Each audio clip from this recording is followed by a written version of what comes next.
What's up, everyone? So today we have a Tecumseh. I believe it's a 4,000 watt generator, 8 horsepower engine that I know nothing about. I got this like a year ago. I was real busy. I think I had actually just injured my leg and I couldn't work on anything for a while. And it sat in my garage. Well, I'm trying to get some more room, and this is one of the things I need to do to get more room. So let's go ahead and do it. I know a couple things. One, it needs gas.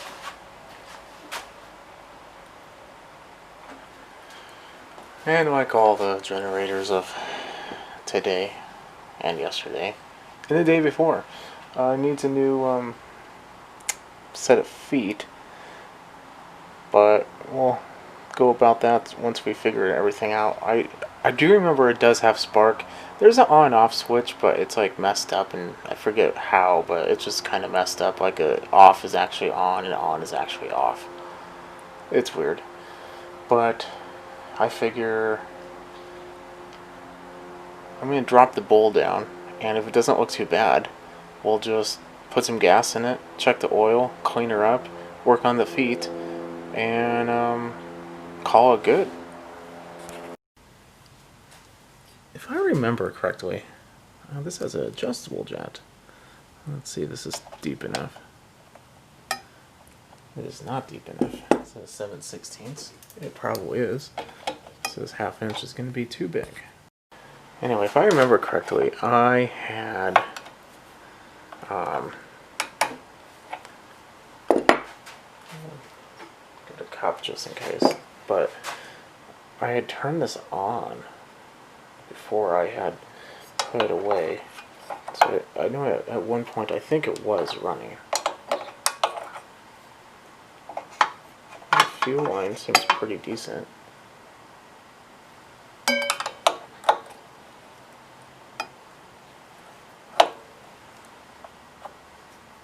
Okay, enough of this nonsense.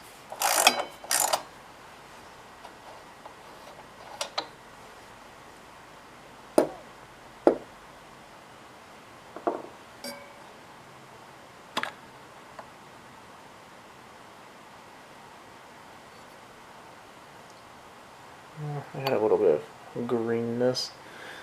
Not too bad. I'm probably going to clean this out though. The bowl and everything looks fine. So probably just clean the bowl out too. Put it back on. Put some gas in there and we'll see what's going on. Got that all cleaned. That's all clean. It was about 2 turns out. So I did the same 2 turns. Actually, before I do that, there is also an adjustment screw right there.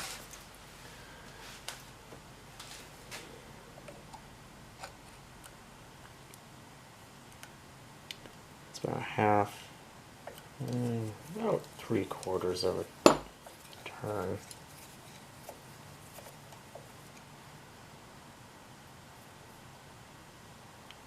It's not too bad. Clean towel. And we'll just do this real quick, like.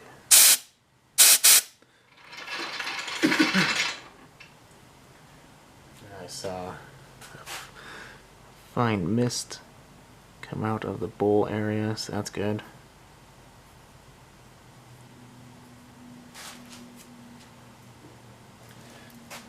So the only real reason why I'm not taking this off and cleaning it entirely, because I do remember it running, and at that point I was using non-ethanol.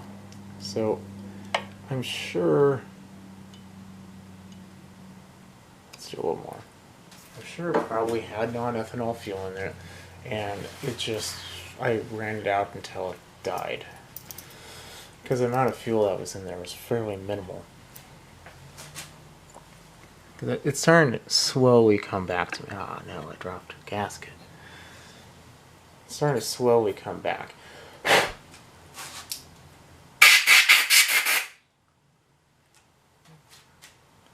You notice a little dust or something had peeked its ugly head in the bowl, so I'm just going to clean that out. So these bowl gaskets like to be a nuisance sometimes. But if you have patience enough,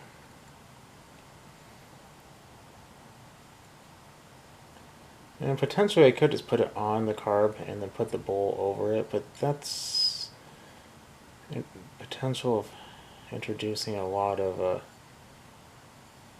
dirt is fairly high. You know what? That's just what's going to have to do because it's not wanting to go on any other way.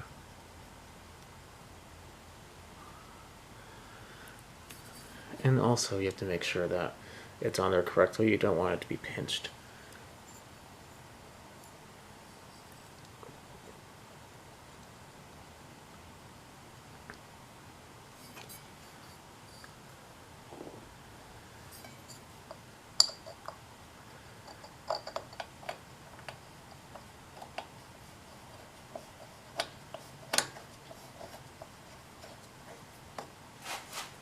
Double checking on the other side as I'm screwing down if it's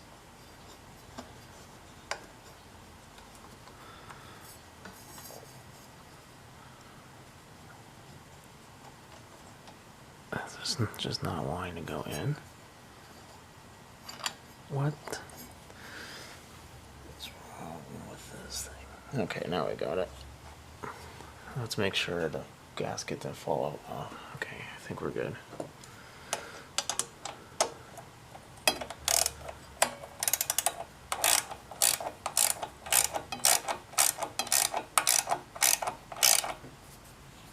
You want to put this on tight, but you don't want to run the risk of breaking it. It's not a very secure metal. Let me get some gas. Pretty sure I said secure metal just now.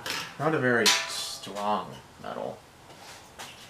I don't really know where the secure came from. The tank was bone dry. And we'll put in a few drops.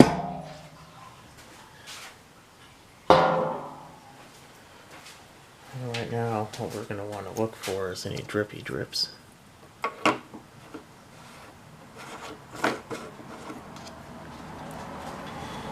So while we wait for that, there's a couple things that Tecumsehs like to do. One, the needle and seat likes to not play well sometimes. So sometimes you do have to replace the seat. It happens, not the end of the world.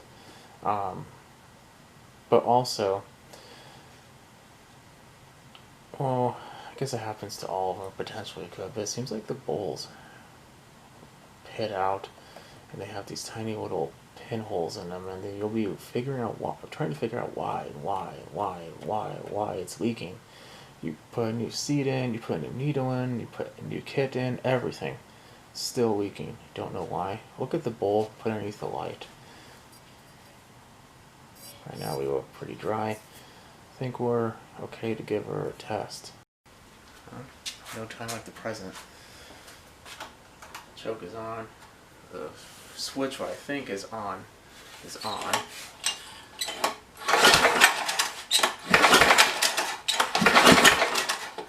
Ooh, I got a little something. That seems heavy.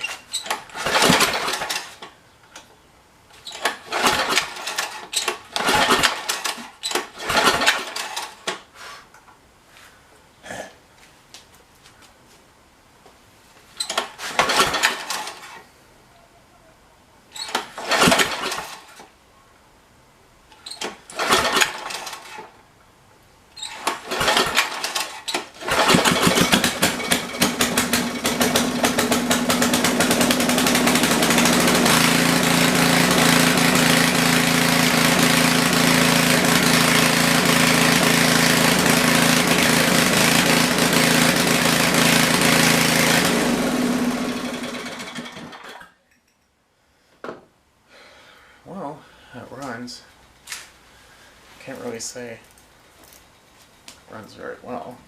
Sounds like it's a little high. But let's work on that shoe. I decided to check the power output first, so let's do that. I have a drill plugged in and a meter.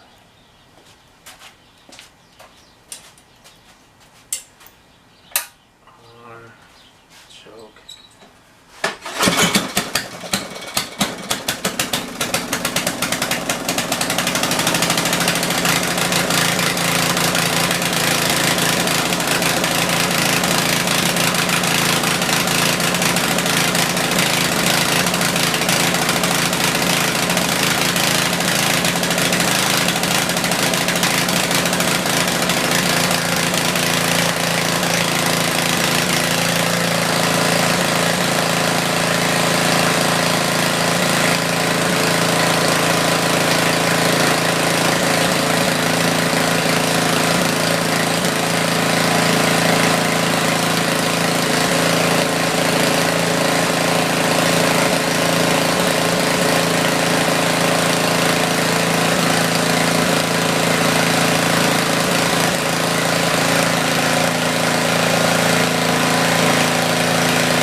So the brilliance of Tecumseh, they put the adjustment screw right by the exhaust.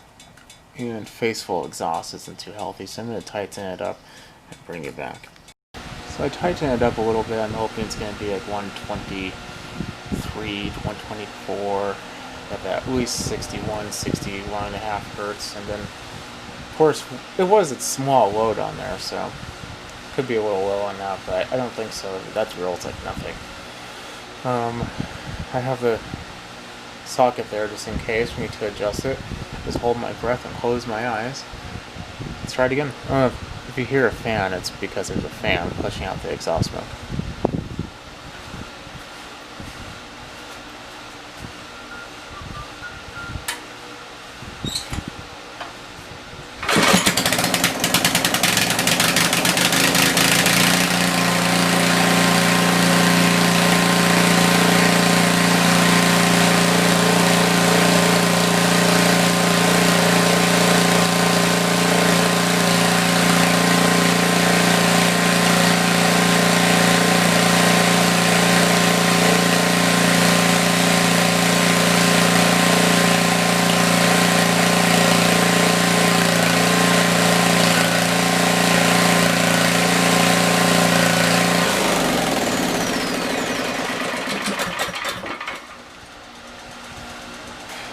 Okay, I have no doubt on my mind that it's a good power head. It's doing pretty good. I don't want to jack it up too much more, of the speed of the engine, I should say.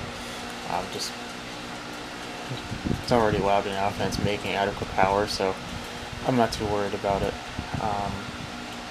So now let's try working on those feet. So I have it propped up. I'm going to take it off.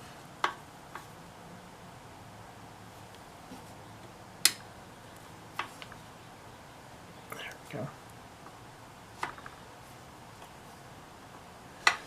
This happens a lot. There's like this little base that's on the bottom of the feet and just glued to the rubber.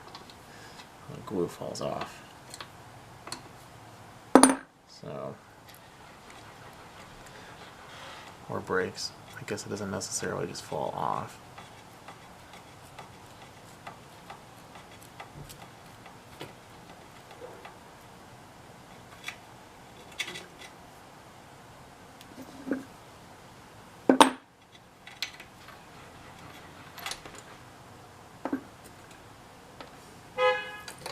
Now this is garbage.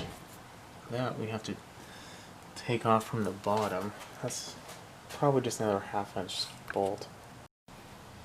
So, I got everything off. It wasn't necessarily the easiest thing in the world, but it's done. But I think I ran into another problem. Not long enough. So, what I'm gonna have to do is take the one I have and modify it. I'm just gonna weld it. I could cut the head off a screw, clean it, and weld it to the top of that one. It's probably not the most ideal thing to do, but it works, so I'm gonna go ahead and get that started. Okay, so that's what I have going on right now. Just gonna tack it up real quick.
Okay, so the new foot is on.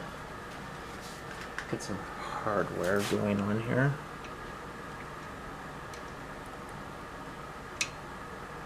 This one might be for the original one. It's still a tad warm. Yeah, that one's for the original one. That's okay. We'll put this on the bottom.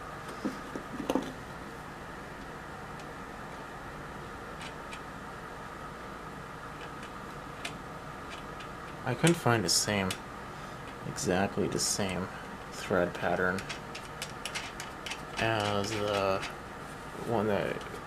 stock one. Well, I don't want to say stock, but the one that I welded it to. So the one that I welded it to had a much finer thread pattern. Okay, tighten that up. So I'm just going to tighten everything up and we'll start it up again. Okay, so I cleaned it up a tad. Just the dust and whatnot, nothing too fancy. But feet are on. Seems to be good. Oil's good. Like I said, I'm pretty sure this is pretty decent already. I think the main issue is just the feet. And I feel like there was something else, but it's not really coming to me. I'm thinking maybe it was a switch, because I think the switch sometimes shocks you. That's why I was using the screwdriver to turn it off. But that's what was told to me. I don't know if it's real. I guess I could test out. But let's turn it on.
Okay, well, there you have it. Runs good, feet are good. It's a whole lot easier to start now. So I think I'm just gonna put it on the internet and call it a day. I guess there wasn't really a lot of repair on here, but if you have an old generator that you've put away for a long time and you just want to get it back to life and you put it away the right way, it's kind of like what you need to do. Okay, well, if you like what you see, keep watching. Definitely subscribe. Put a thumbs up. That helps me a lot. I'll catch you on the next one. Have a good night.